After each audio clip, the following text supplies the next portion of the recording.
आई जी साहब कल इंतजार करते रहे, लोग एहतजाज के लिए नहीं आए। फितना फैलाने, आग लगाने वाले क्या जाने आवाम की खिदमत क्या होती है। वज़ीर आला पंजाब मरियम नवाज का तकरीब से खिताब, कहा पाकिस्तान की क़यादत अब अहल हाथों में है, मुल्क की अस्करी और सियासी क़यादत मुखलिस है, पाकिस्तान सिफारती मुहाज पर उभर रहा है। जी इंतजार करते रहे, ऐसा रास्ता देखते रहे, कोई नहीं आया। मैं ये समझती हूँ कि जो फितना है, बेहंगम शोर शराबा, गाली गलोच, उसका गरेबान पकड़ लो, उसको ये कर दो, वो वाली जो सियासत है, जिसको सियासत कहना भी नहीं चाहिए, वो कारकर्दगी से दफन हो गई है अल्हम्दुलिल्लाह। लोगों ने देख लिया क्या फ़र्क है।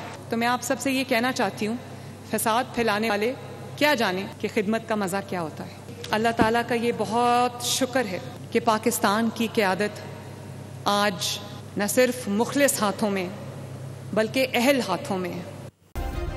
सब्सक्राइब करें और बेल दबाएं ताकि कोई खबर रह न जाए।